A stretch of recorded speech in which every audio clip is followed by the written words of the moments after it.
àti ẹjọ́ ìfẹ́ kúrò lè mà ẹ kú iṣẹ́ ìní ṣé kò rẹ́ra ẹ pẹ̀lẹ́ mà. àǹtí gòdì olùrántí ìyànra líbẹ̀ èkìtì láǹtí mi. àǹtí Victoria Overcome.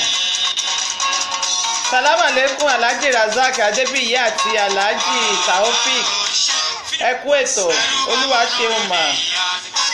àǹtí ọlọ́jọ́ ìbí ẹ̀ fi kéèkì ránṣẹ́ Princess Ajilewa I trust you àǹtí Mojí ti dé ìyànra mọ̀ màá kí i níjọ́ka àǹtí Mojí ṣèbí èkó nìyà. àǹtí Yétúndé Ọládẹ̀jọ ẹ ṣe ń mọ àǹtí Adé Ìfẹ́ bó ní kí n jọ yín náà ni ká jáwé sóbì ká ṣe pákéjì.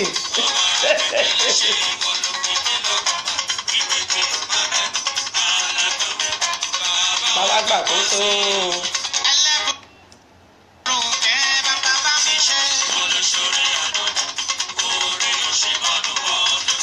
dádì mi ayé ògúnjùmí ẹ kúrò lẹ́sà God bless you sir.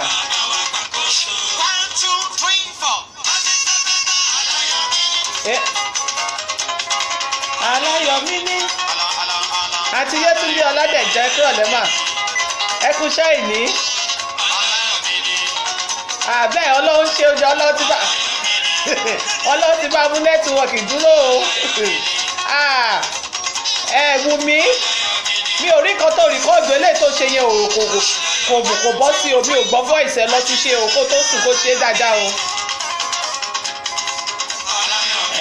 You looking beautiful today ó ṣe ọmọ mi. olúwa ṣe o mo ti lọ change network kúrò Glo mẹ́jọ mú ti ọkọ bá tèmi.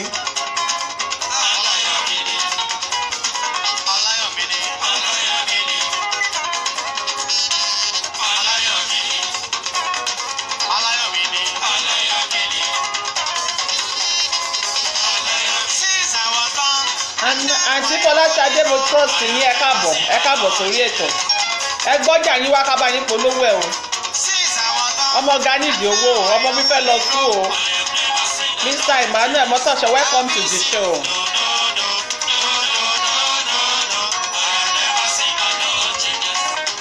Oh thank you àǹtí Fọláṣadé.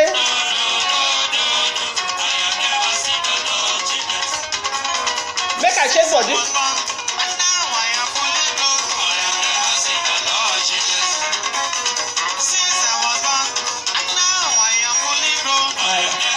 ọ̀rọ̀ àrọ́ ti yá ìdáná àwẹ̀ kọ́kọ́ rẹ o bó o tó gbàgbé o yóò lẹ́tà o tọ́wọ́ ẹ pàgọ́ mẹ́fà ti lò ọkọ̀ rẹ á tó ṣírò rántí mọ́ gbàgbé tó gbàgbé ọkọ̀ rẹ o ní ẹ̀sọ́ ọkọ̀ màmú kù ọ́ o ọmọ mi ti kọ́ níbẹ̀. Thank you for sharing my video ọmọ mi ti share.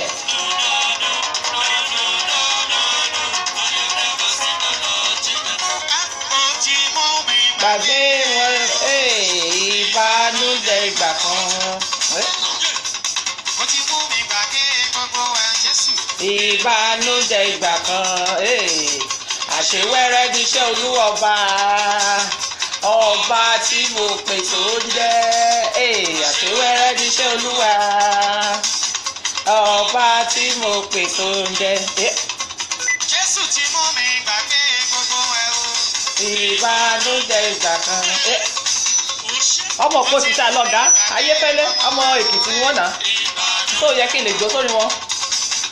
àṣewẹ́rẹ́ níṣẹ́ olúwa ọba ọba tí mo pè tó ń jẹ́ àṣewẹ́rẹ́ níṣẹ́ olúwa. Yeah, thank you. I give glory to God for holding the network for me. Thank you, Lord. You are worthy of my praises. Thank you, Lord. Thank you, everyone that is watching me right now. First Lady Ashabi, welcome to the show. Princess Adilewa, welcome. Thank you for sharing the video. Thank you so much. God will bless you. Thank you so much. This is your friend, your enemy, your lover, your sister, the only lady and the only show on Common Talks with Adenike Omoga. A lady like no other lady. Thank you, everyone. Good evening, good afternoon, and good morning, wherever you are watching me. This is Adenike Omoga. Eturo. Echumo Pufu.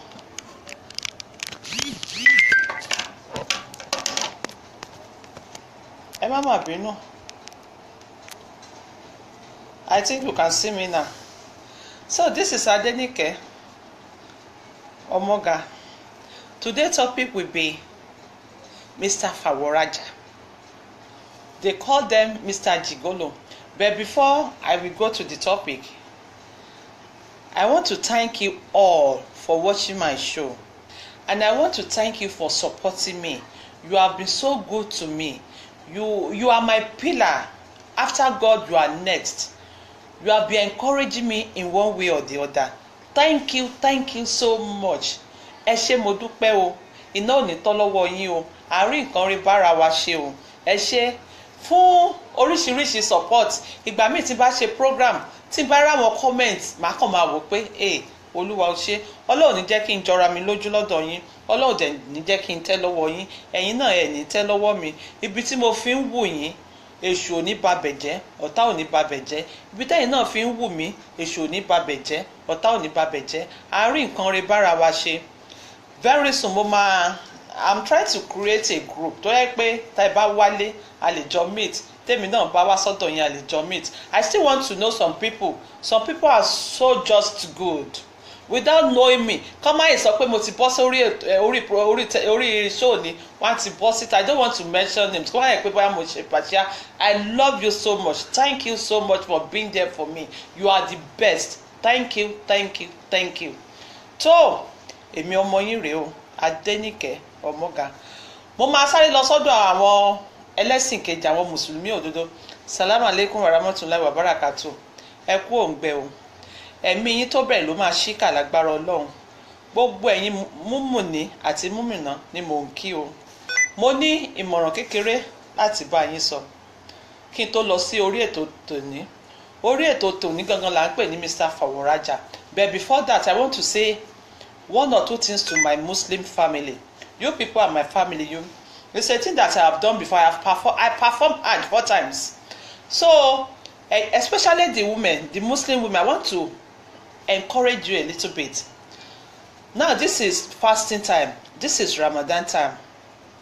Please. Now, ẹ ti ń gbọ́njẹ fọ́kọ yín láti gbààwẹ̀, ẹ bá jà.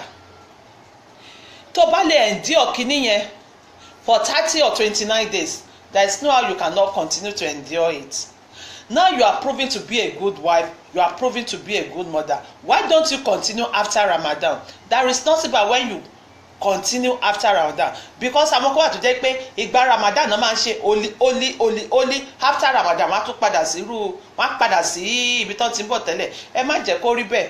Ìwọ tó ti ń kírun ẹ̀ márùn dáadáa nígbà àwẹ̀ tó yẹ pé ìgbà táwẹ̀ bá ti tún lọ tán wàá máa jẹ ìrun jọ, wàá kí mọ̀gìrìbù irọ́, wàá kí àlásàrì, wàá sọ di ìrun ìṣáì, wàá wá sọ pé ó jẹrun.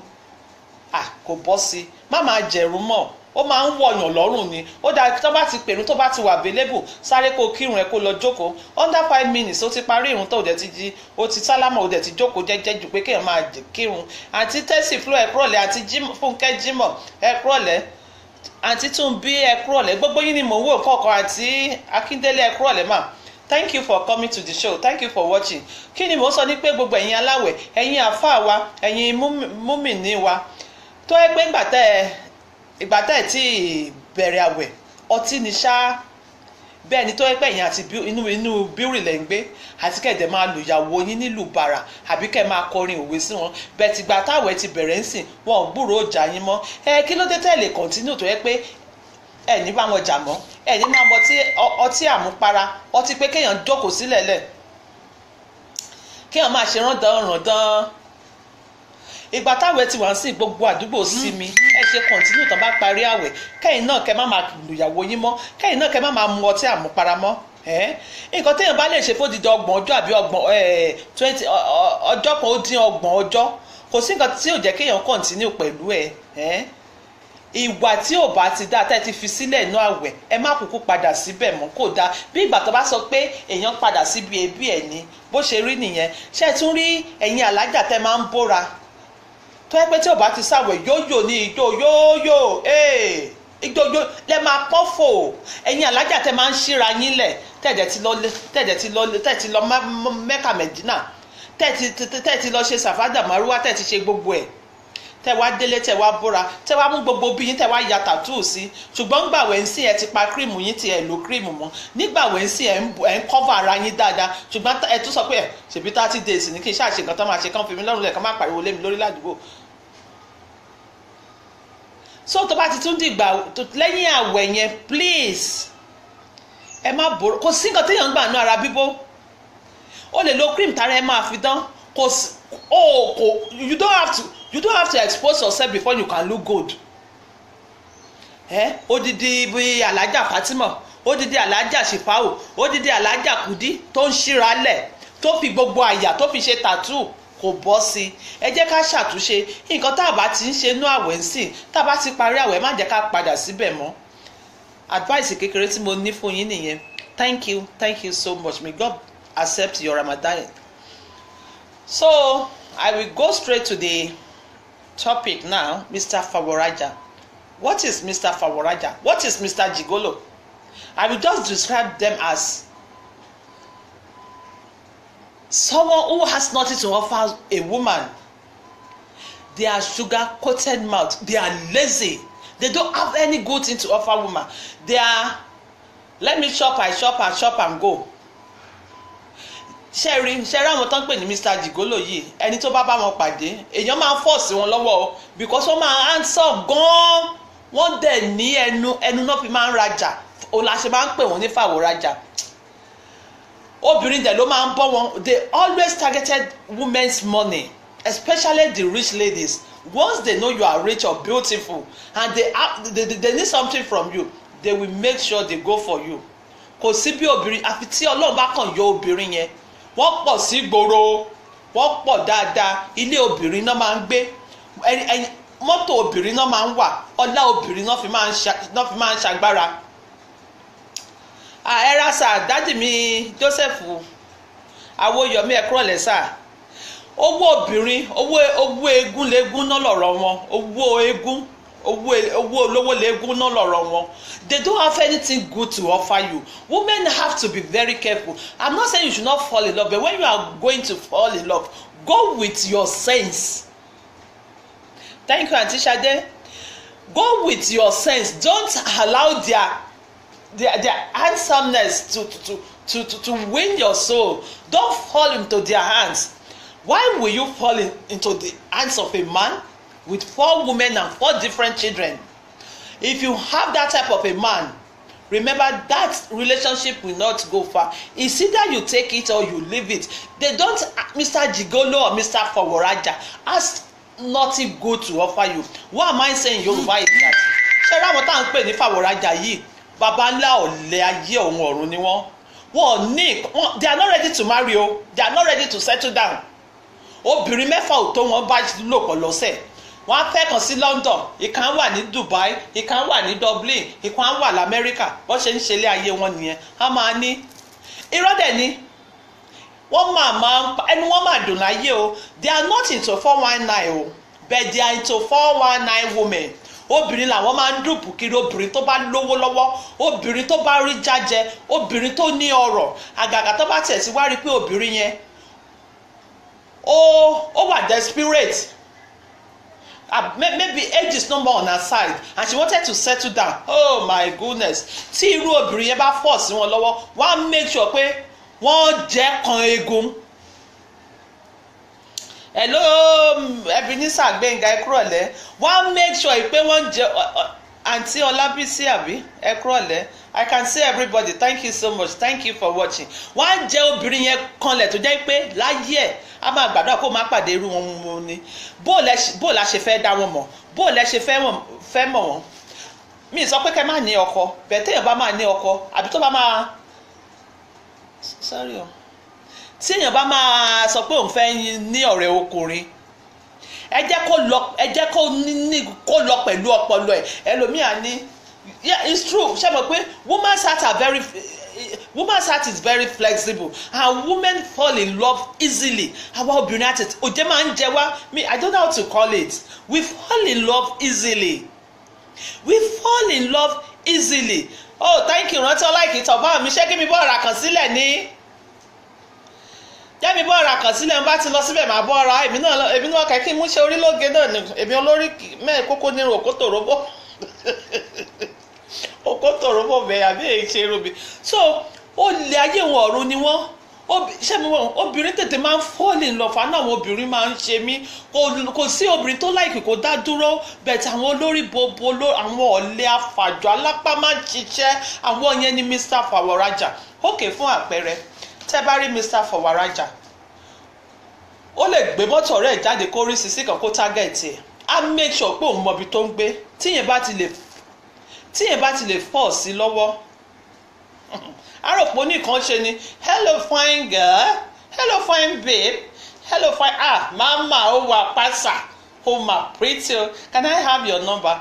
Tí ẹ bá sọ pé no I don't give my number to strangers. Okay, bóyá ó rí níbì kan ni bóyá salon àbí bóyá ó rí ní eatery àbí bóyá ó lọ síbì kan, especially tó bá tiẹ̀ ti rí pé lady yẹn ń jẹ́ ìsíbẹ̀ tí woman yẹn ò bá fún lọ́jọ́ yẹn àbí lady yẹn ọ̀gá ẹ̀ yẹn á padà wá lọ́la.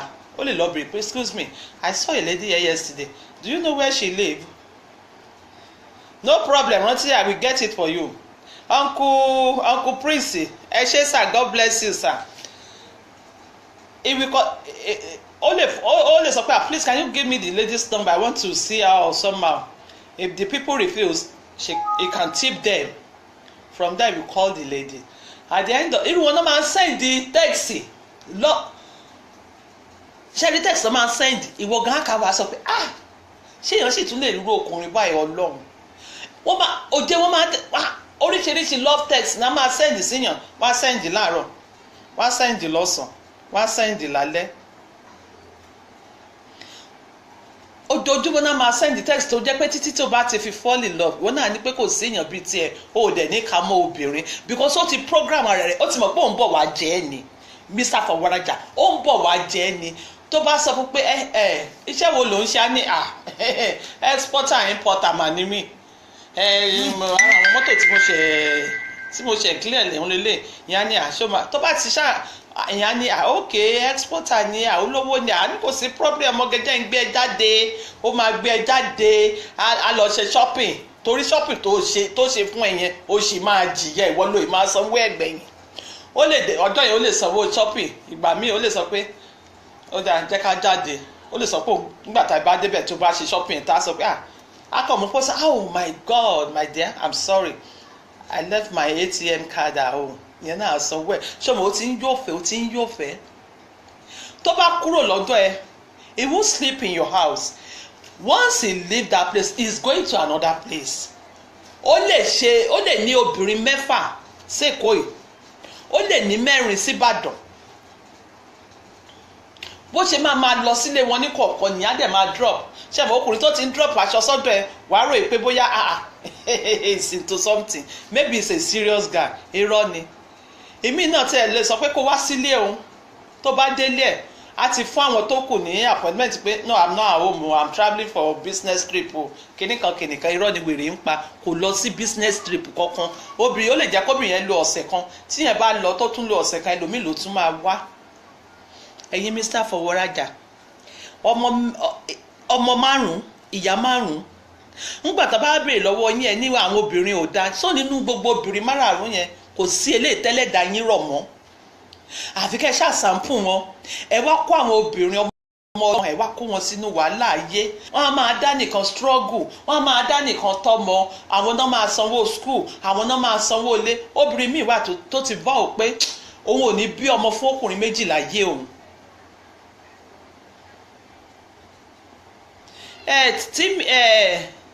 tí mi ò tọ́ ni mò ń sọ ọkùnrin ẹ ló ṣe ń rẹ́rìn-ín ó tọ́ ni nǹkan táwọn ọkùnrin ń ṣe ni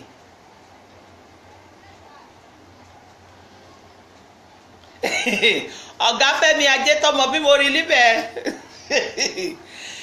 tí mi nǹkan tí mò ń sọ òótọ́ ni àti Bákàrè Chioma longest time ẹ kúrọ̀lẹ́ so bó ṣe wà nìyẹn ẹ wá kó àwọn obìnrin yẹn kó wọn sínú wàhálà, wọn á máa dá nìkan struggle, wọn á máa dá nìkan struggle. Ìmí àti ẹ̀ wá lù ẹ́ ní jìbìtì ara, á lù ẹ́ ní jìbìtì owó. Ẹlòmíì lè gbé mọ́tò ẹlòmíì, á gbé mọ́tò obìnrin míì lọ́wọ́ ní rí mọ́. Bẹ̀rẹ̀ mọ́mì mi àlọ́ Elizabeth ẹ̀ra mà. Ṣé nǹkan tó wà bẹ́ẹ̀ ni pé kẹ́rí ẹ̀yin ọkùnrin bẹ́ẹ̀ yẹn ẹ máa jìyà yín. You can't just escape it. You are going to be punished spiritually, physically. You are going to be punished. You can't maltreat someone and just go like that. Kò possible ni. Kò possible ni. Ẹ jẹ́ ká wo àwọn nǹkan tó rọ̀ mọ́ wọn. Àwọn nǹkan tẹ́ bá you know, when you see them, they don't write it on the ad. Oh, this is Mr. Jigolo or this is Mr. Favoraja.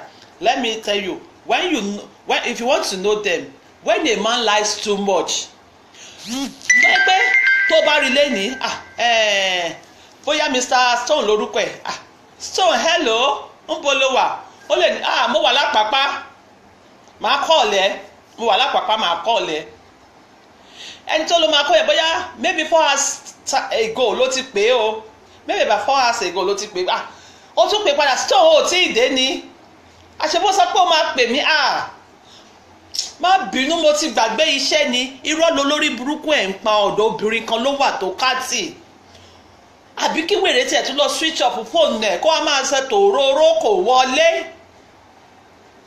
ó ló máa pa o nígbà tó bá yá tó bá wá switch off ó lè sọ pé so mo ti ń pe nọ́bẹ̀ látàárọ̀ kí ló dé tó switch off alóhùn kẹ̀ èmi why should I do that? You know I love you. I didn't switch it off. A ní kò sí network ńbẹ̀ ni kò lè sí network nígbà tó jẹ́ pọ̀dọ̀ obìnrin mi ló jókòó sí bó ni network ṣe fẹ́ wà kò lè sí network rárá. Even though we are going to blame the woman, today is not for women, Auntie Flora. It's just a step by step. Today is not women's program. I'm talking about Mr. Favoraja. How you can identify them when you see them. They lies a lot.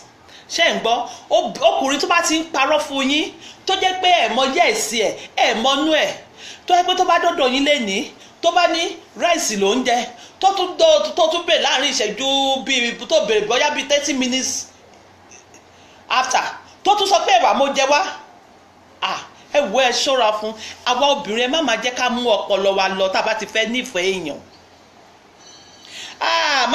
Uncle Wálé ẹ má bínú kò ń ṣe pé mi ò gbogbo ẹ̀ náà kọ́ ni máa ń rí ẹ má bínú mo rí yín ẹ ṣe thanks for watching my show ẹ má bínú thank you so much you people are my joy if you don't watch it who will watch it àwọn ẹbí mi ò ń wò mo lẹ́bí sórí Facebook mistake mi náà ń wá kiri bẹ́ẹ̀ wọ́n ń wò so ẹ̀yin ní ẹbí tèmi ṣé ẹ gbọ́ wọ́n ń wò bọ́ tí ẹ̀ wò gan wọ́n ní kọ́mẹ́ǹtì so ẹ̀yin báyìí lẹ́bí tèmi torí ọ̀dọ̀ yín uncle mi Uncle Wálé Uncle Wálé Olúládé jàbí ẹ kúrọ̀lẹ́ sir that's my big uncle in America good evening sir. So tẹ́ bá ti rí ọkùnrin tó ń parọ́ fún yín tẹ́ bá mọ̀ pé ẹ fẹ́ fall in love ẹ lọ wá díẹ̀ not spiritually ọjọ́ pásítọ̀ lè sọ pé ó dáa ó ṣe gbọ́ ó ṣàwọ́ àìmọye ẹni táwọn pásítọ̀ yìí gan ti kó sínú ogun tá sọ pé ó dáa tó yẹ pé kò dáa ẹ lọ wọ ẹni tó bá mọ òun náà ládùúgbò ẹ̀yin ẹ try ẹ gbóbi tó ń jẹ̀ sí ká ẹ fọgbọ́n béèrè tẹ́ ẹ bá mọ̀ bẹ́ẹ̀ ṣe máa béèrè tẹ́ ẹ bá ti bẹ̀rẹ̀ sí ní brẹ́bù àwọn tẹ́ ẹ mọ̀ pẹ̀lú ẹ̀ wọ́n á sọ òótọ́ fún yín irú ọkùnrin bẹ́ẹ̀ wọn ò ní nǹkan kan láti offer yín because it's not you know when you want to settle down you have to work hard you have to make sure the man is good physically lásán eléyìí tí ẹ̀ ń sọ̀rọ̀ pé ká kọ́kọ́ mórúkọ ẹ̀ lọ́sọ̀dọ̀ pastor lóòótọ́ wọ́n lè rí pé spiritually ó dáa but ṣé èèyàn fẹ́ máa fẹ́ onírọ́ sílé ni ọkùnrin téèyàn ò mọ téèyàn ò lè gba ìrí ẹ̀jẹ̀ tẹ́ bá ti rí ọkùnrin tó ń parọ́ jù Mr. Jigolo ni that's number 1. Number 2 wọ́n màmá ń láìkì pàtí wọ́n ti fi pàtí ṣe wọ́n pè wọ́n they love going to parties either they were invited or not they will go. And they always go for aṣọ-ẹbí they are fashionable láwọn ọmọ Mr. Favoraja yẹn wọ́n máa tòrùka sọ́wọ́ bíbí ẹni tó ń ṣe pè fún ni wọ́n máa kó nǹkan sọ́rùn ni latest perfume ara mọ̀lẹ́ ti máa rí latest shoe kò sí nǹkan tán wáyé wá ṣe jù pé kán lo designer they love fashion more than women.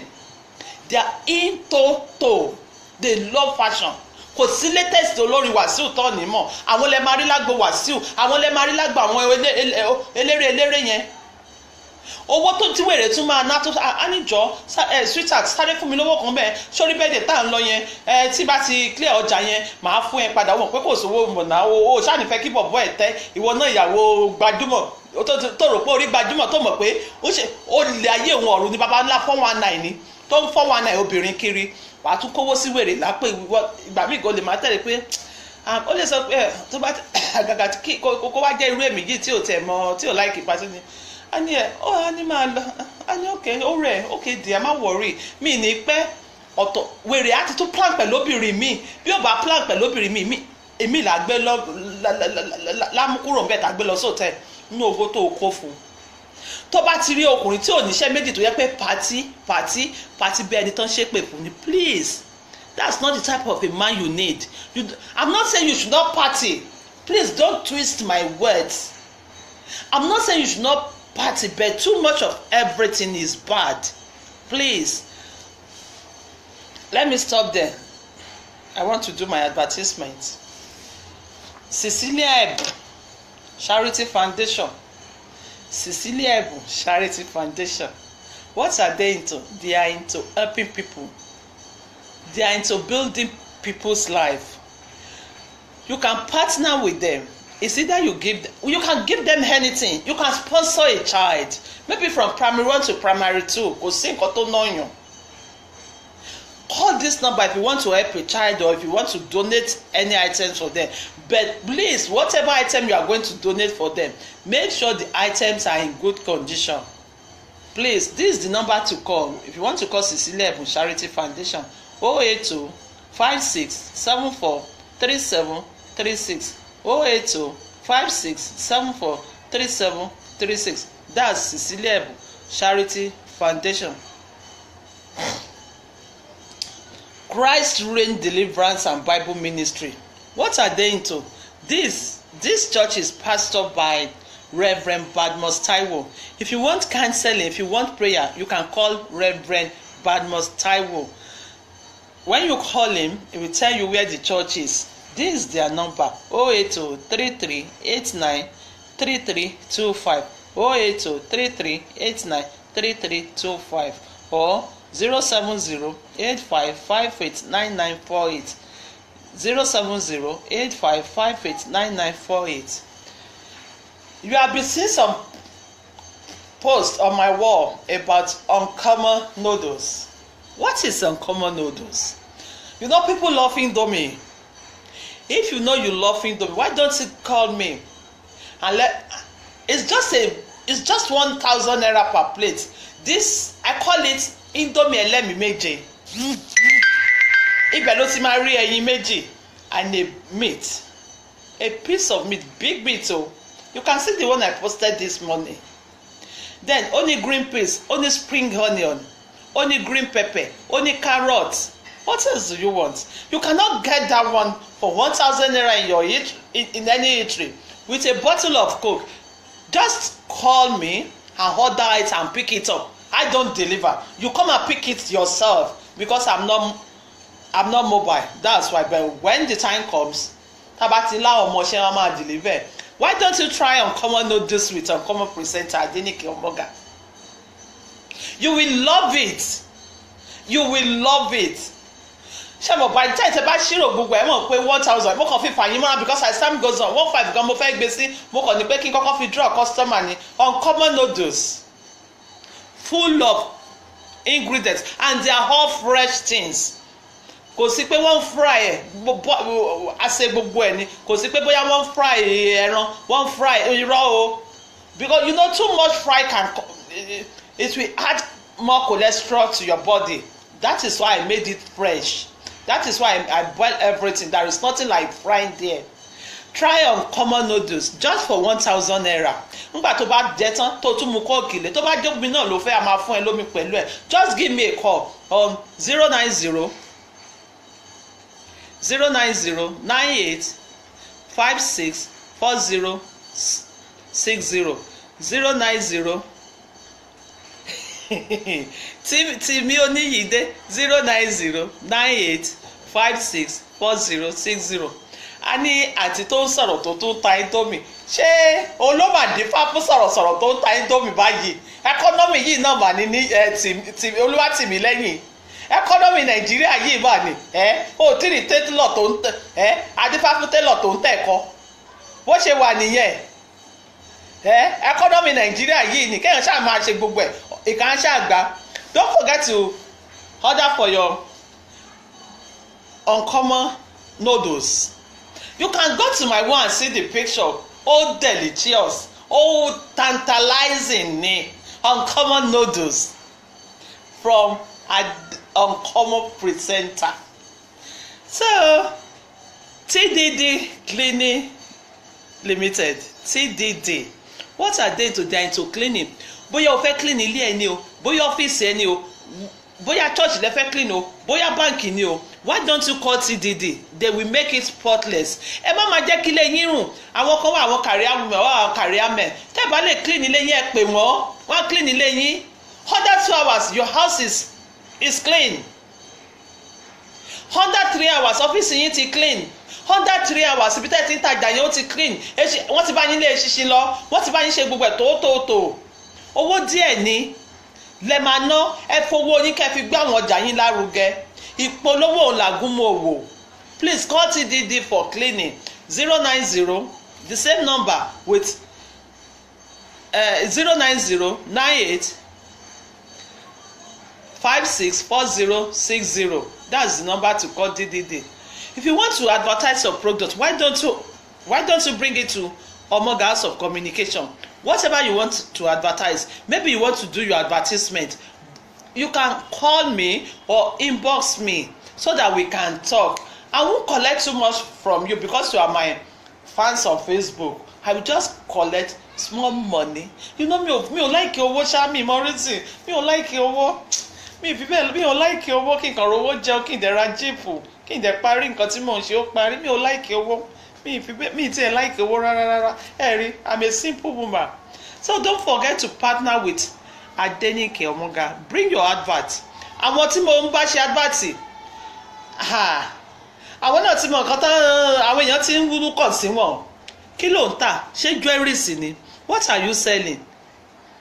Let people know about your products. You don't need to have a shop. No.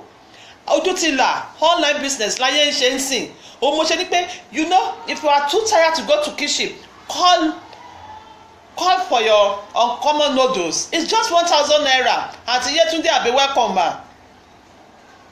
Call for uncommon noodles, just 1,000 naira. Especially if you are in Lagos now. Call for uncommon noodles. It's so delicious. It's so sweet. You will enjoy it. Alata fẹ́rẹ́fẹ́ ni. Ó lálùbọ́sà gbogbo ẹ̀ ló wà ńbẹ̀. Indomie ẹlẹ́mìí méje. Tó ẹ pé mo trust wáyé pé bíi eatery lẹ ti lọ rà á ni. Kò sí ni wọ́n gba 2,500 lọ́wọ́ yín. Ẹ pè Adenike sórí 09098564060. That's what are we saying? We are talking about Mr. Jigolo, àwọn Mr. Faworaja, àwọn alápámáṣiṣẹ́. If you want to know them, they are so lazy. Ẹnu náà tàbí tàkàrà. Ẹnu bíi tèmi báyìí náà máa ń tà. Kò ń ṣe pé wọ́n tó ń fẹnu jẹ, ṣàǹpá àwọn àwọn sọ̀rọ̀ àfi ń jẹun ni. Ṣé mo pé àwa ò tún ẹ lè sọ pé mo sọ pé ọ̀lẹ. Ẹnu náà tàbí alákàrà bẹ́ẹ̀ ni. Ṣé mo pé ẹni tó bá máa sọ̀rọ̀ á ní ọpọlọ torí nǹkan tó bá máa gbé sílẹ̀ kó dóòtọ́. Please, before I go further, ẹ jọ̀ọ́ torí Ọlọ́run, I'm saying this just to keep peace. I don't want anybody to comment about other people on my program. Please, whatever they are doing there is none of my business. Please don't come to my show and start talking about them, or and start talking about and start commenting about other people negatively. Please, I will block the person. Èmi ò fẹ́ wàhálà torí Ọlọ́run. Ẹ jọ̀ọ́ torí Ọlọ́run. Nǹkan tó ń ṣe yàrá kejì kò kàn mí. Oyún wèrè ni tí kò ná mi ń kólóbó. Ẹ jọ̀ọ́ tó bá wá sórí show mi, ẹ jẹ́ ká jọ fẹ̀yìn kẹ́ kọ̀mẹ́ǹtì nípa nǹkan tèmi ń ṣe. Kò ń ṣe nípa nǹkan tí tó ń ṣe níbòmí. Ẹ jọ̀ọ́ torí Ọlọ́run. gbogbo nǹkan tó ń fa wàhálà Ọlọ́run Olódùmarè á bá wa pa náà tó bá yá tó bá pẹ́ bó bá yá but èmi Adéníkẹ́ Ọmọga ọ̀rọ̀ ọlọ́rọ̀ kan mi ẹ jọ̀ọ́ tẹ́ bá ti fẹ́ dá sétò ẹ dá sétò tèmi ṣe kò ń ṣètò tó ń ṣe lọ́hùn yẹn ẹ jọ̀ọ́ torí Ọlọ́run thank you. So if you want to know Mr. Jigolo or Mr. Fowораja, they are so lazy. Tó bá sọ pé ọjọ́ tó bá wá sùn sílé ẹ ó lè sọ pé I'm tired. Ó ti pẹ́ tí mo ti expect àwọn ará bí kán gbé wọn tí gbẹ́rù yẹn dé á sùn sílé ẹ wàá máa pè lẹ́ẹ̀mẹ́wàá ni wèrè sì ń sùn lọ àbí kó tiẹ̀ tó lọ kó ti tún bá ṣe oúnjẹ kó wọ́ ọ̀mì ẹ̀. Ó wá nípa àsúìtà tó ń jẹ́ tiwa nínú microwave tó bá ó ní wáìnì sílé gbogbo wáìnì ló mú ni wèrè máa mú tọ́kọ tó dé. Òótọ́ ni àǹtí Ṣadé gbogbo wáìnì ẹni wèrè máa mú kó tó dé gbogbo wáìnì ẹ̀ láàmú. A dẹ̀ tún máa sọ pé wáìnì ẹ̀ ò dá ó lè pẹ́ pé sweeter when you are coming please can you go to Asda or maybe you can go to Sainsbury and get me a bottle of wine. Yẹn náà àgàgà ní òtútù wèrè wọn wọ́n máa wóbìnrin kiri ni. Ẹ̀yin Mr. Fowораja tẹ́ wà ní London tẹ́ wà ní UK tẹ́ wà ní America mo máa ta sí ilé ní o wọ́n pọ̀ dáadáa nílùú òyìnbó wọ́n máa ń súnlé obìnrin kiri ni àwọn wèrè the only thing tán máa ṣe fáwọn tó wà lábroad ni pé kán bá wọn charge electricity wọn àwọn wèrè ó tún lè bẹ̀rẹ̀ káàdì wá abẹ́rẹ́ láìka tẹ́ḿpà àwọn olódo àwọn olè ẹ̀fọ́ yìí náà ló bá dé ẹ̀fọ́ ẹlẹ́fọ́ náà máa jẹ kiri ẹ̀fọ́ ẹlẹ́fọ́ náà máa jẹ kiri London tá máa jẹ kiri America tóbìnrin yẹn bá wá ní mọ́tò tó tẹ̀ wá àgàgà tó bá yẹ pẹ́ni tó ti nílé ni nígbà bá ti wá ra crisps pẹ̀lú àwọn bíi tó ti lọ sí one pound shop tó kó kóòkì tó kó crisps tó kó fọ́mọ yẹn ó parí. ẹni uncle sí ẹ welcome uncle. Beware, that uncle is not good for your children please. That's not the type of uncle you can settle down with. Tó bá tiẹ̀ tí ì lọ́mọ gan tó bá ti rókùnrin tó lẹ́jù tí ò ní ìkọ̀kan láti ọ̀fẹ́ tó jẹ́ pé oorun ló ń fi gbogbo ìgbésí ayé ẹ̀sùn. Please stay out of that man. That's not the type of a man you need. We all need man. Àwọn ọkùnrin náà dẹ̀ need obìnrin but I'm not desperate to get married. I'm not desperate. No. Ó tiẹ̀ ti kọjá gan. Ó ti kọjá. At the age of 52 ó ti kọjá. Ó ti kọjá. My own case is different from your own. I have told you I'm going to tell you about my story, my life story. I'm going to tell you one day. Bẹ́ẹ̀ tí bá ti ń sọ yẹn ajẹ́ pé ìwé mi ti rẹ́dí tẹ́ ẹ̀rà bá ti ń sọ náà báyìí máa ní pẹ́ wá máa ràwé mo ì máa ṣèwé ìgbésẹ̀ ọ̀rọ̀ ayé mi bí ìrìn àjò ayé tèmi ṣe rí tó àwọn èèyàn á lè kọ́gbọ́n lára mi èyí náà ẹ̀ mọ̀ pé kò sí nǹkan tó ń ṣèyàn kan kò sí nǹkan tó ṣèyàn kan tí ò ṣèyàn kan rí. So make sure you don't stay with a lazy man. A man must provide for his family. Any man that cannot provide for his family is not worth to be called a man. Bóun ọkùnrin kan ṣe máa ṣe mú wá bí apá ẹyẹlé láì ṣe ọlọ́pàá Nàìjíríà mú ẹlẹ́ wá mú tàn wá wọn ò ní nǹkan gidi fún obìnrin wọn nọ́mbà wà wọn tiẹ̀ ní pàánù náà wèrè wọn ò dẹ̀ ń lówó lọ́wọ́ kìtìbí nìkan náà máa gbé kiri tíjẹ náà máa rù kiri ṣé yẹn nìkan náà lèèyàn fi ń ṣayé ni ìyẹn kọ́ lèèyàn fi ń ṣayé o a nídìí nǹkan ju nǹkan téèyàn nídìí ojú pọ́rọ́ lọ ojú kóńdó lọ ó ní láti support obìnrin tó bá ń fẹ́ náà kóbìnrin máa kókàn máa dá nìkan ṣiṣẹ́ kóbìnrin máa dá nìkan ṣiṣẹ́ kó máa dá nìkan ṣiṣẹ́ ó máa sún obìnrin yẹn tó bá yà ọ̀lẹ ni wọ́n ẹ má ta sí wọn ọkùnrin tó bá ti wá drop aṣọ ẹ̀ sí ní ilé ẹ̀ because ilé ẹ̀ free if you see any man dropping his shirt or dropping his trousers in your house please tell him to pack his rubbish and go away. A man doesn't have any right to stay with a woman. Torí kíni ọkùnrin ló yẹ kó gbalé kóbìnrin wa máa dúró tí wọ́n pẹ́ abroad ni maybe ẹ fẹ́ jọ máa gbé because of the situation of the country maybe because of money. Ẹlòmíì náà àwọn ọkùnrin yìí tó bá ti rí pé obìnrin níwèé á wá glue pẹ̀lú ẹ̀ kó lè gbàgbé ẹ̀ àti Yétúndé Ayálú tó yẹ káàbọ̀ mà tó bá ti rí pé obìnrin yìí níwèé láwọn tó wà lábúrọ̀dù irọ́ ni o torí ìwé ló ṣe ń ta sí ẹ o kò ṣe pé ó lọ́ọ̀bù ẹ o he's just going out with you so that you can give him papers once he collected the paper that's the end of that marriage wèrè máa yọ ẹsẹ̀ ní so you people have to be very careful.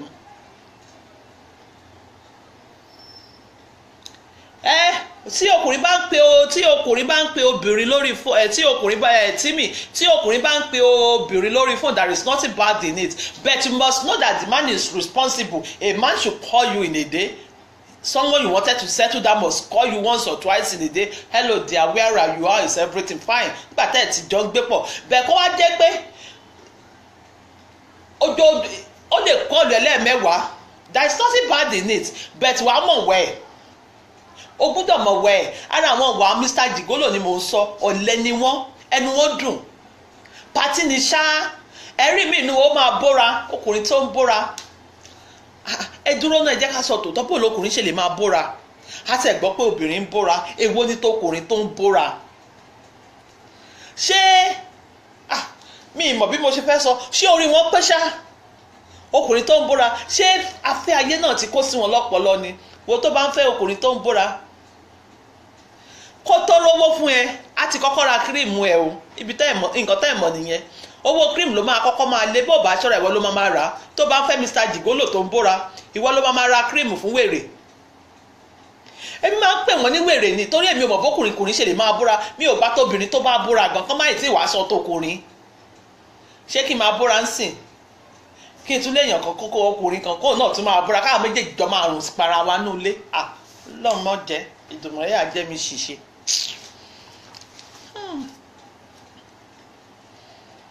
Ṣé ẹ̀jẹ̀ tí wọ́n rí Mr. Jigolo yìí, gbogbo obìnrin ni ọkọ gbogbo obìnrin ni wọ́n. You cannot call them this is your own man, even though you try and settle down with them. A ti ní bí ọmọ mẹ́ta. He has gotten 3 children from 3 different women, and anytime those women can come in and ask for their rights, tán bá tọ́jú ọmọ wọn. Àti ní wọ́n like a big stout. Anything náà mú wọ́n lè mú tọ́. Anything náà mú. Ọkùnrin tó bá alájà Ògúnṣolú ẹkúrọ̀ lẹ́ ẹkú ògbẹ́.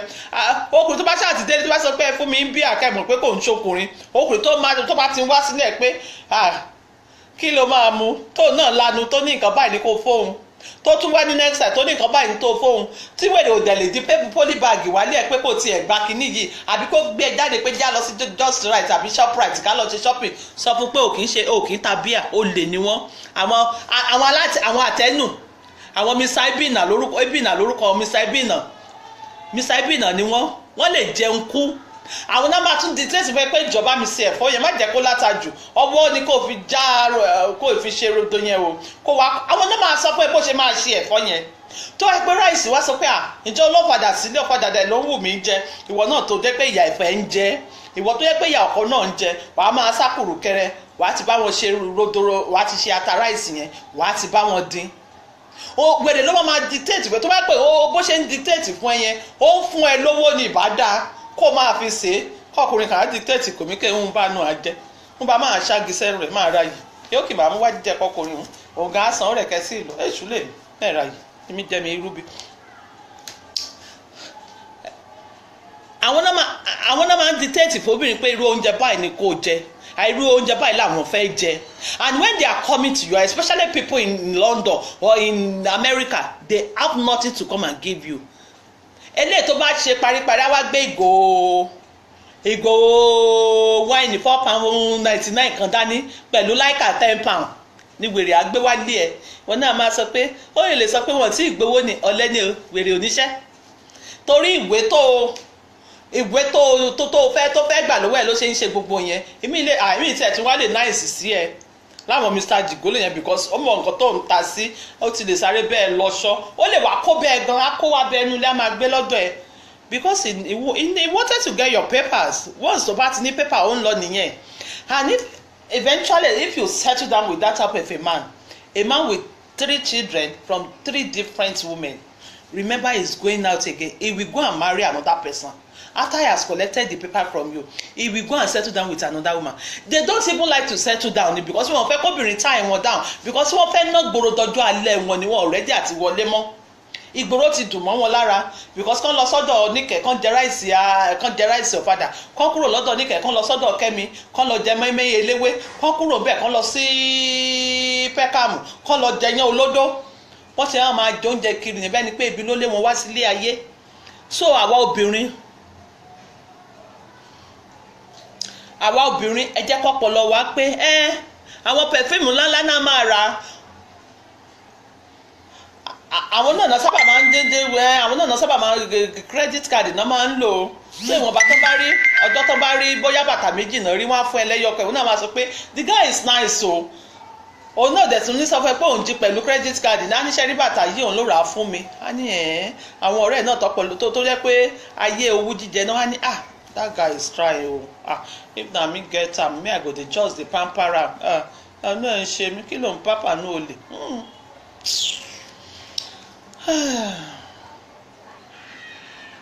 mo ti sọ lẹ́ẹ̀kan àwọn obìnrin tó lówó lọ́wọ́ náà máa ń target àbóbìnrin tó bá wà hard working they love hard working woman tó yẹ pé tó bá ti lọ bí iṣẹ́ báyìí àwọn á ti sùn ni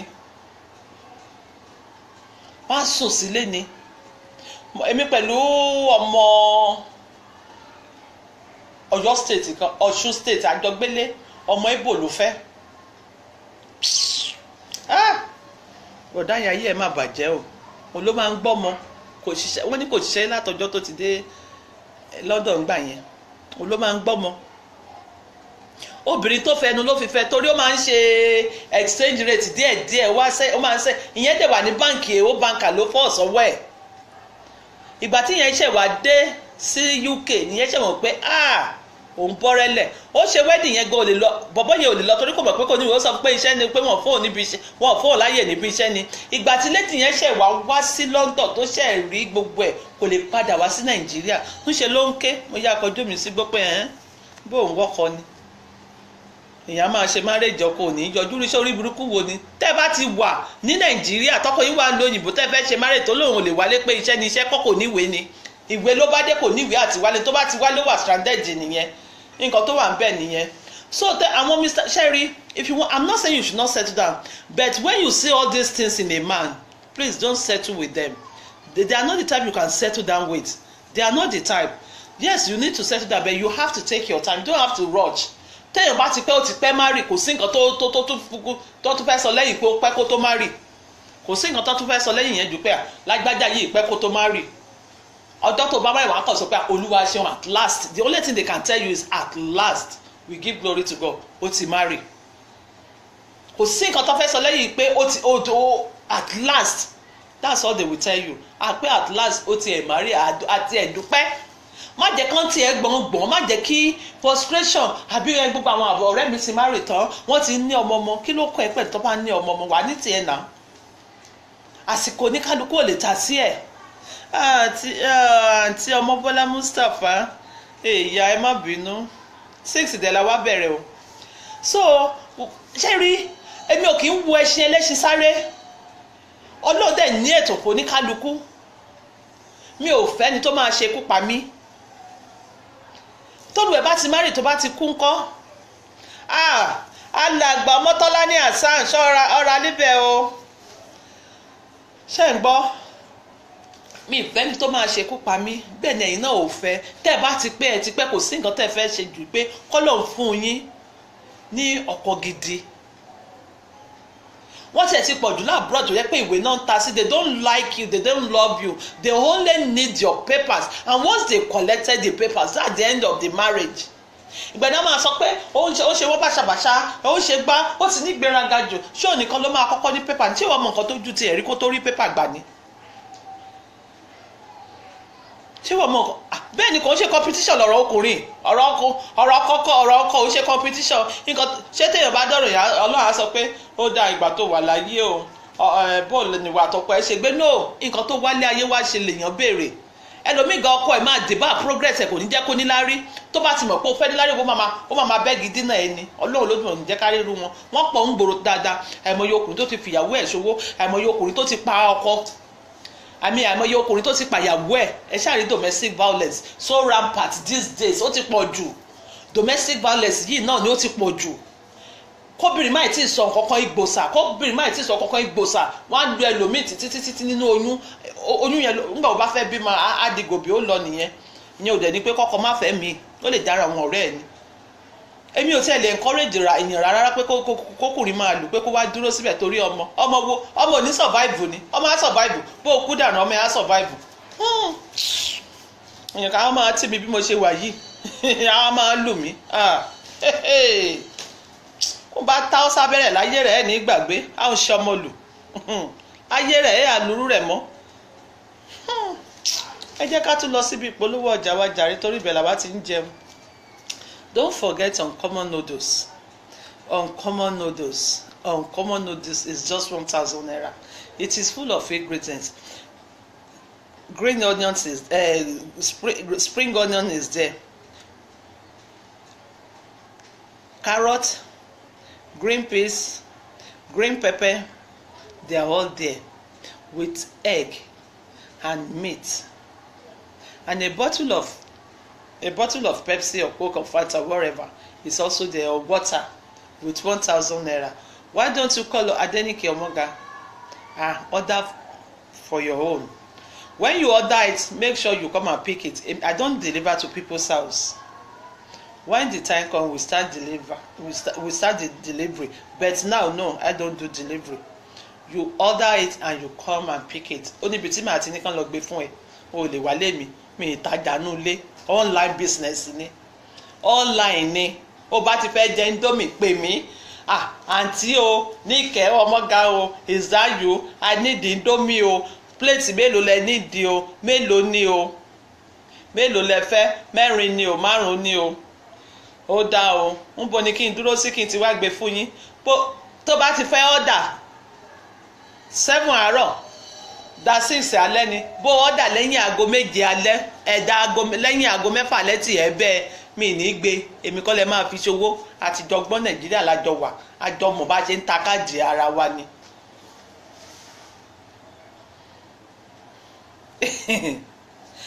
Can I say to UK, why not? My package here ni mẹ́. DHL máa gbé wá ní. Ẹ̀yin ẹ ṣáà ti fowó gbogbo ẹ̀rọ ṣẹ́. Mọ̀ pé àwọn Beyonce ń lọ ra kíní ní ó ní India curry kan tán ni wọ́n rà ní London náà. Ọlọ́kọ̀ fún yàn lówó àǹtí Yétúndé. Ọlọ́màjà á sì wọ́n wáyé. Àwọn yẹn wọ́n ní wọ́n máa order bu coffee, ordinary coffee ní Brazil. Àti Jamaica kan tó jẹ́ secretary níbi iṣẹ́ alẹ́ mi òun ló sọ fún mi. Ó ní wọ́n order ordinary coffee ní Brazil. Kó ní coffee kan tó ń mu. Chartered plane ni. Àní kó lóun kó fún wa lówó. Kí ló lówó ò lè ṣe? Kí àwọn láti America. Nígbà tó wá ń sọ ti curry yẹn mo ní curry rice ni. Mo ní ṣé wọn kò sí ibi tó ti ń tà l'Amẹ́ríkà. Ó ní wọn láìkẹ́ ni. Ó ní London ló ti máa ń wá ra curry rice. Adẹ̀ charter plane ni. Ọba ọlọ́jọ́ ẹni kó má jẹ́ ká sì wọ́n wáyé. Ṣé ẹni téèyàn bá wáyé tí ò bá lówó lọ́wọ́ wà láyé ayé ìyà ni. Ayé ìyà ni kó lóun ọba ọlọ́jọ́ ẹni kó jẹ́ ká rówó ṣayé. Èmi ò sọ pé mo fẹ́ lówó rẹpẹtẹ bẹ̀ kí n rówó ṣayé mi. Tí bá fẹ́ jẹ èdè Badagry kí n rí jẹ lásìkò. Tí bá fẹ́ wọ aṣọ àǹkárá lóní fẹ́rẹ́ dógí kí n rí wọ̀ lásìkò. Tó yẹ pé mo jẹ iyán kókò mi tán lẹ́kìtì pẹ̀lú ọbẹ̀ lásìkò àbọ̀bẹ̀ rọ̀rọ̀wọ́ tí mo ní ẹmu wù mí mu kí ìdẹ̀rọ̀ rárá ẹmu kọ́ọ̀pù kan kí n múlẹ̀ kí n fẹ̀yìntì kébì náà máa ṣe bí ọlọ́ba. Àwọn ayé tó ń wù mí jẹ nìyẹn kí n rọra máa jayé mi ní díẹ̀díẹ̀. Àmì o àtiwọ́ náà ò tí mi àmì o. Àmì o Jésù. God will also enlarge everybody that is watching me. Thank you so much. Please don't forget to call TDD. Partner with TDD. They will make your house spotless. They will make your company spotless. The number to call is 09098564060. That's the number to call for TDD or on Common Noodles. If you want to order on Common Noodles. On Common Noodles is just 1,000 naira. Why don't you try it and see what I'm talking about? This noodles is different from ṣèbí Indomie lásán ni. Èèyàn kan sọ fún mi lánàá ní ṣó ìlì HIV ni. Mo kàn block ẹ̀ tó ti bá ní kí n fún létí ọ̀rọ̀ kò ní dáa. Bá ní kó lọ bèrè lọ́wọ́ ìyá ẹ̀nu ilé. Mo kàn block ẹ̀ ni. Mi ò rojọ́ mi báyàn rojọ́ tó bá ti múnú bí mi lọ́dọ̀ mi tó mọ̀ bó ṣe yẹ kó bá mi sọ̀rọ̀ mo máa block ẹ̀ ni kò le mi báyàn jà. Ẹni tẹ́ bá rí tí mo ta sí mo fẹ́ fún lọ́rọ̀ díẹ̀ kí n tó blog ẹ̀ ni kò ń pẹ́ mi mo like bó ṣe ń ṣe bí ẹni tó dá Facebook lẹ́yìn tó ṣe rọra ṣe button blog yẹn èmi ò unfriend èèyàn mi ò unfriend èèyàn máa blog ẹ̀ ni. Please don't forget to partner with me. Bring your advert and let me tell the world what you are selling. Let people know what you are selling. Let them know what you are into. Ìpolówó òun làgúnmu òwò. Maybe you want to do your birthday and you want people to know. Instead of you printing a card, why don't you bring your announcement? Maybe you want to do your wedding anniversary. You want to celebrate your mother's birthday, or you want to do funeral for your grandparents or your aged parents. Why don't you call me on the same number I just called, 090? That's the number to call for business. Why don't you call the number and let's talk? Cecilia Ebun Charity Foundation, SECO. Cecilia Ebun Charity Foundation, SECO. They are into helping children. They are building the future of Nigeria. They are building the children. There are some children, their parents are so, I don't want to say they are too poor. They don't have the means of sending them to school. This foundation is helping them. That's what they are into. Please, you can partner with them. You can give them money. You can give them clothes. You can sponsor a child. Please call Cecilia Ebun on this number, 080-5674-3736. 080-5674-3736. That's the number to call. If you want to call Cecilia Ebun Charity Foundation, ẹ má mà bínú, ojúmọ́ àti ń dojú àgbà. Ọlọ́run ni kó ṣàánú mi. Christ Reign Deliverance. Ojú yẹn, ẹkún kan ti sun láyé èsì kékeré ọlọ́kẹ́ ìṣẹ́nu mi ni. Ọlọ́run má jẹ́ kójú ọ̀hún fọ́. Wọ́n ṣe ni màá wá kún amúgbà mi tó bá sún mi.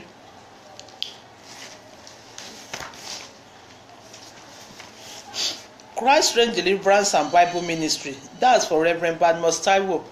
What is into is a pastor, a man of God, a man that doesn't know anything more than to pray. It's not the type of man of God that will be throwing handkerchief for you and you will fall down. That's not Reverend Badmus Taiwo. And when he perform, if you want to call him, you can call him on this number, 080-3389-3325, 080-3389-3325, or 070-8558-9948. 070-8558-9948. Call them. If you need a prayer, they will pray for you. If it is counseling you need, they will counsel you. It doesn't ask for money. Oyin igan, bóyá ẹ need oyin ni original honey. This is original honey. Okay, Tumbi Atalabi Pasera. My wedding anniversary is on 11th of what? Owó kékeré ni màá fi bá yín advertise uncle. Ṣé uncle ni yín àbí Mrs. àbí aunty? Owó kékeré ni uncle Talabi or aunty Tumbi. Owó kékeré ni màá bá yín advertise. Tẹ́ bá need oyin igan, nọ́mbà oyin ẹ pè màmá olóyin 08071889999 08071889999 tẹ́ bá need oyin. Ẹ má gbàgbé o Mr. Jigolo, tẹ́ bá ti rí wọn máa ń parọ́ gan. Irọ́ ti fọ́ orí wọn. Wọ́n dẹ̀ máa handsome. Wọ́n like fashion. Tẹ́ bá ti rí Mr. Jigolo, you know nobody needs to tell you that ilé fàwọ̀rajà ni. Àwa Yorùbá la máa ń pè ní fàwọ̀rajà. Wọ́n ń pẹ́ mọ̀ wọ́n, èèyàn kì í pẹ́ mọ̀ wọ́n. Wọ́n easy, ẹni wọ́n máa ń dùn gan-an. Bí ìgbà tán bá ní wọ́n lá oyin ni, ó dẹ̀ hard, wọ́n tètè rí wọn mú níbi irọ́. Torí tá bá máa pa irọ́ yẹn, inú kọ̀ńténà náà ti mú rọ́ tiwọn, wọ́n mú rọ́ kéékèèké. Wọ́n mú irọ́ tó jẹ́ pé tó bá pa báyìí, nǹkan tó máa fi kọ́ bẹ́ẹ̀ ó ti tún wà. Wọ́n máa ń parọ́ gan. So women has to be very careful. When you are falling in love, when you are going to love someone, you have to go with your sense. Go there with your sense. Fall in love with your sense. Don't leave your sense behind. Don't leave your brain behind. Kò ń ṣe gbogbo àṣírí náà tẹ́ bá ti rókùnrin lẹ máa sáré máa sọ fún wọn. Ìgbà àwọn ọkùnrin mi gan wà ní tó yẹ pé èèyàn á fẹ́ tó máa ṣe kú pààyàn. Ọkùnrin mi báyìí tó bá ti rí obìnrin mi, gbogbo àṣírí tí previous one yẹn sọ fún ló máa sọ bí ẹni tó ní diarrhea ni, bí ẹni tí dysentery bá jà ní àwọn oní diarrhea mouth. Ṣé mọ̀ pé téèyàn bá ń yàgbẹ́ ìgbẹ́ ọ̀rìn ó máa yà gbúrúgbú bẹ́ẹ̀ náà lẹ́lòmíì. Diarrhea máa ń mú yàn lẹ́nu. Àwọn tó yẹ pé ẹnu ò kì í dúró, no break no jam, doro jàrá jó ni.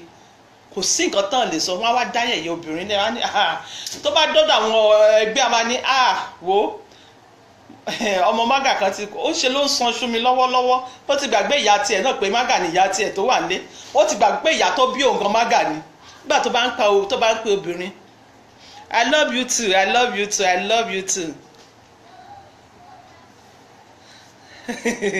Okay, that is husband photo.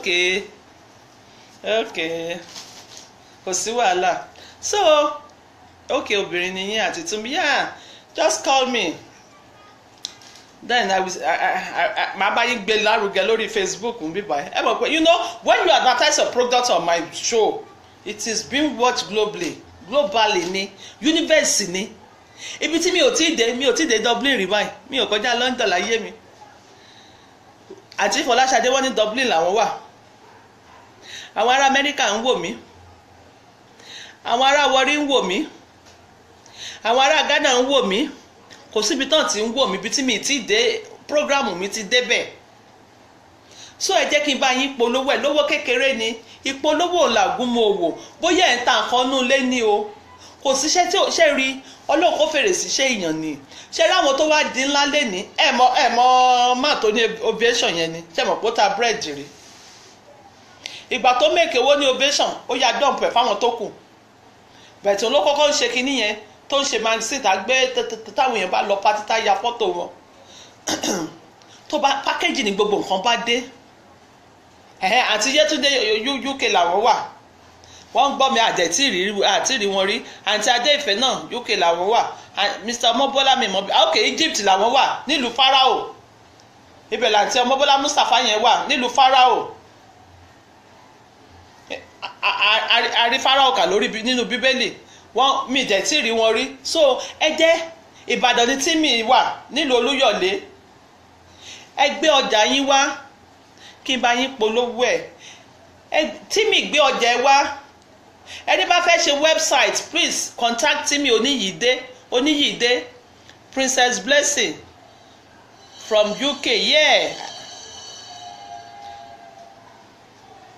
where is Tumbi from you see Italy àwọn oníbàtà àti Tumbi why don't you go into business why don't you start selling shoes àwọn bàtà tó dá wà ń bẹ̀ yẹn náà start selling shoes let me advertise it for you you can start with maybe 200 euros kò jẹ́ dandan kó pọ̀ rẹpẹtẹ lè lọ́ra mẹ́ta ní sales tó bá ti ń ṣe sales ẹ̀ kó sórí kínní yàtọ̀ sówó tó ń wọlé fún ìlà Fúnkẹ́ Raymond ó ti ń polówó ẹ̀ come and renew your contract o your contract will end on Sunday Fúnkẹ́ Raymond come and renew your contract àwọn oní foundation yẹn come and renew your contract o you don't have to stop there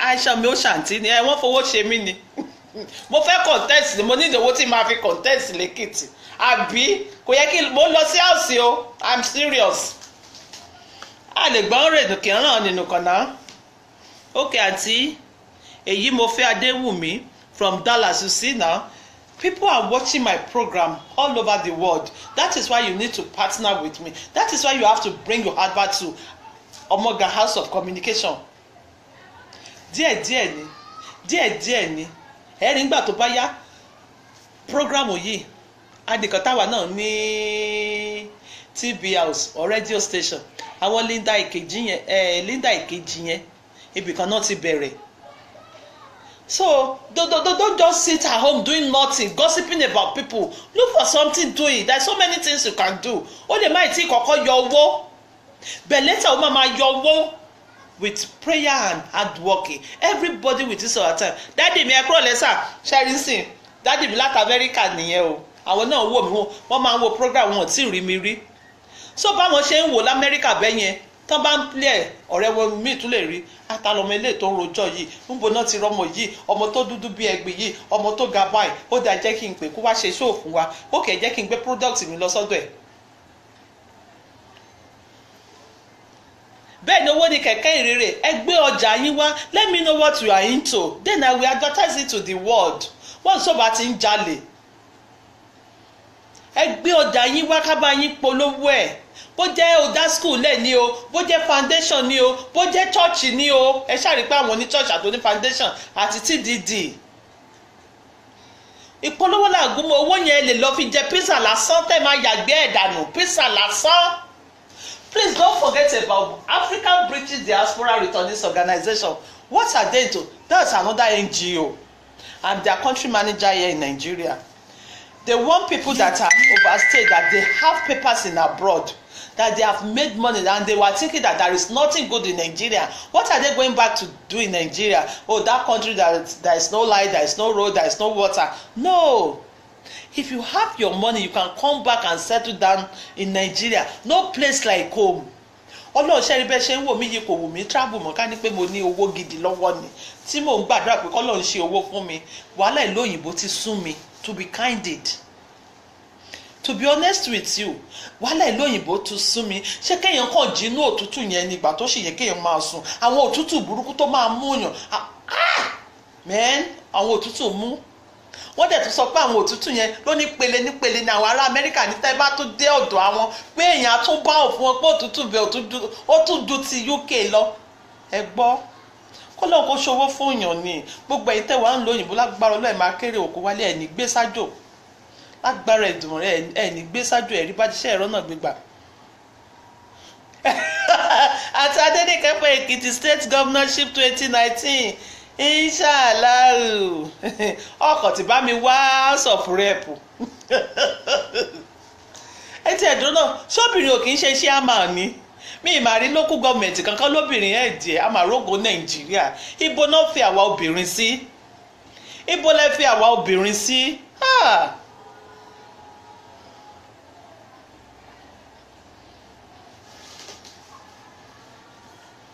Ọlọ́run dúró ti gbogbo ẹ̀yin tẹ́ ń wo prógrámù mi o ẹ kéré òkò délé ẹ bá mi dòwò pọ̀ ẹ bá mi dòwò pọ̀ ẹ bá wa dòwò pọ̀ ẹ gbé nǹkan tẹ́ bá ń tà wá ó fẹ́ ṣe birthday ni o ó fẹ́ ṣe politics ni o ó fẹ́ kéèyàn mọ̀ ẹ ní platform mi ni o ìwọ gbé wá. So don't forget to partner with them. They are into buying houses. If you want to buy a house, you can call them. If you want to buy a land, you can call them. Àwọn náà máa ń fún àwọn ọmọ ní àwọn náà wọ́n ṣe lè wọ́n fáwọn ọmọ ní what is it called award táwọn ọmọ bá ti ṣe dáadáa wọ́n lọ sí school wọ́n lọ fún wọn. I'm their country manager in Nigeria. I know it is NGO.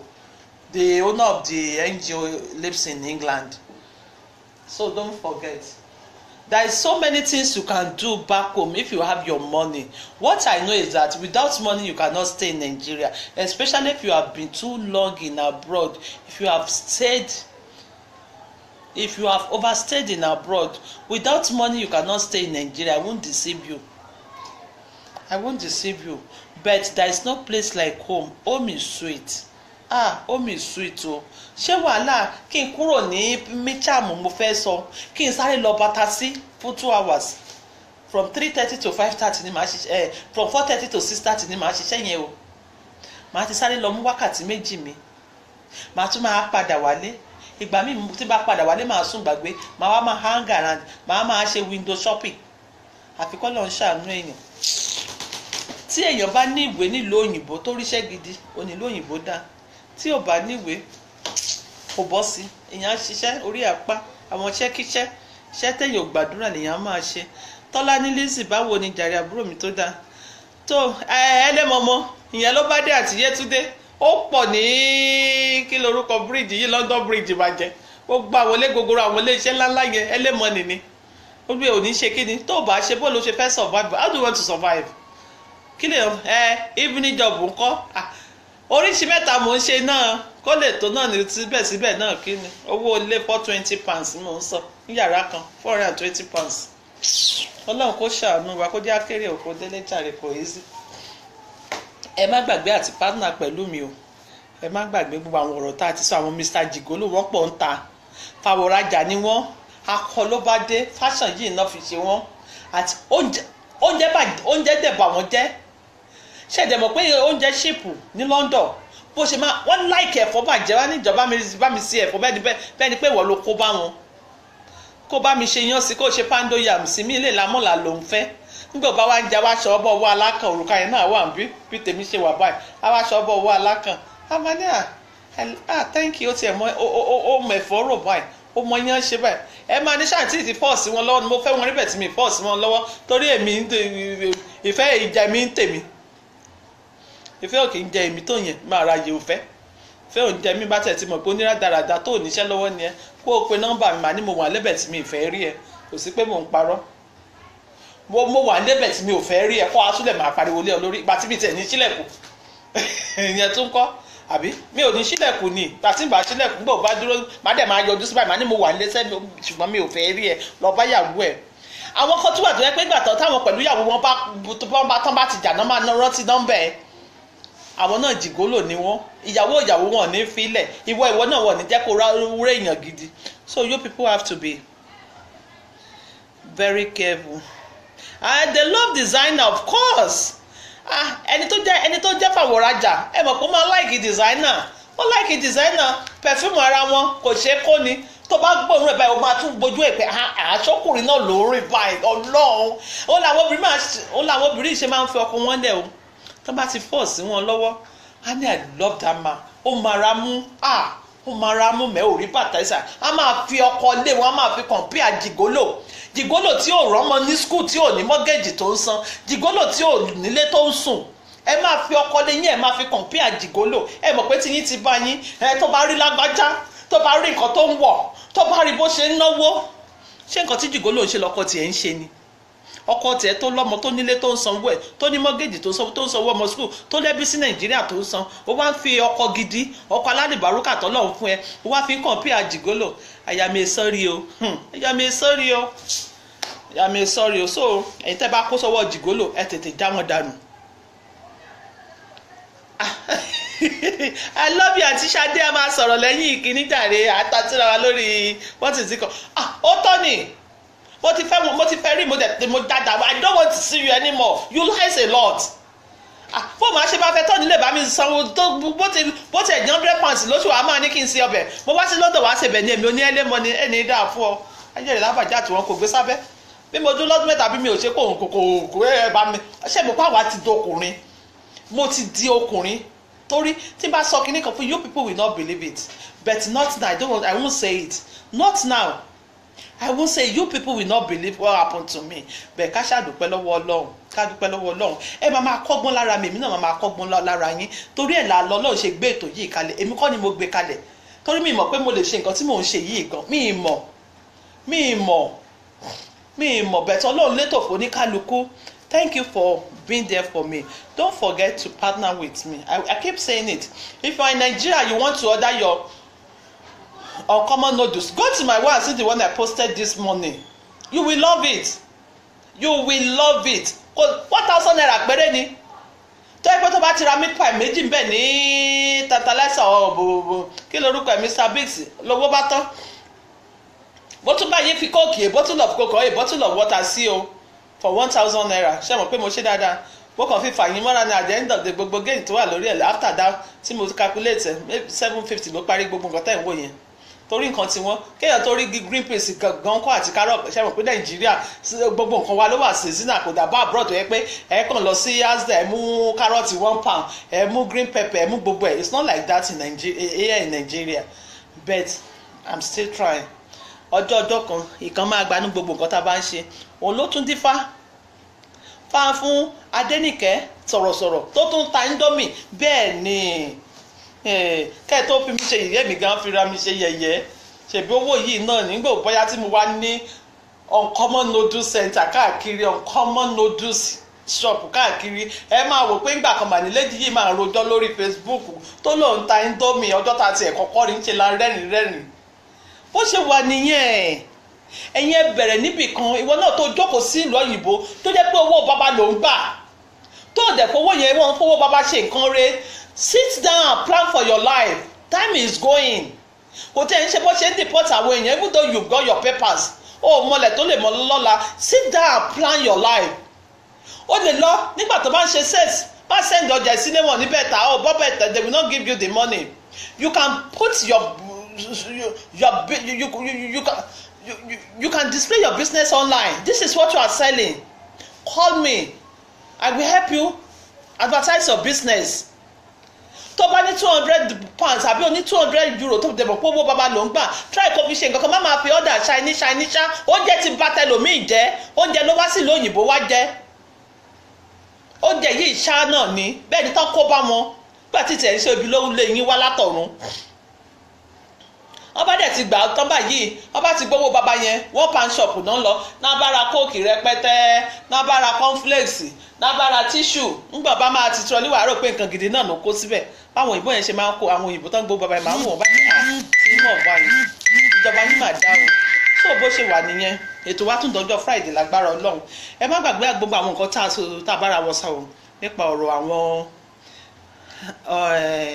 àwọn Mr. Fàwọ̀rajà tẹ́ bá ti rí wọn ẹ sá fún wọn wọn ṣe ọkùnrin téèyàn lè jókòó tì torí àwọn jìgólò yẹ kẹ́ ẹ tó rí wọn ọbọ mẹ́ta mí lè bí ọmọ mẹ́rin ìyàwó mẹ́rin abálò wàá máa sọ pé ó ti rọ́kọ o ọ̀nà ẹ̀ sì dín o kó tètè wá bó ṣe máa ṣe o tó ó tún dọjọ́ Friday lágbára Ọlọ́run and thank God it's Friday ọ̀rọ̀ tí bí ló bá dé lọ́jọ́ Friday ẹ má gbàgbé nǹkan tá à ń sọ lọ́jọ́ Friday nìyẹn lágbára Elédùmarè ló àdúró tì yín ojú tẹ́ fi ń wò mí kò ní fọ́ etí tẹ́ fi ń gbọ́ mi lágbára Ọlọ́run kò ní di ibi tẹ́ ti ń mówó tẹ́ fi ń san bíìlì yín ibẹ̀ ò ní dí o àníkún owó àníkún ọmọ àníkún oore lágbára Ọlọ́run Olódùmarè lórúkọ Jésù àjọ máa pàdé ayọ̀ lọ́jọ́ Friday ó dàárọ̀.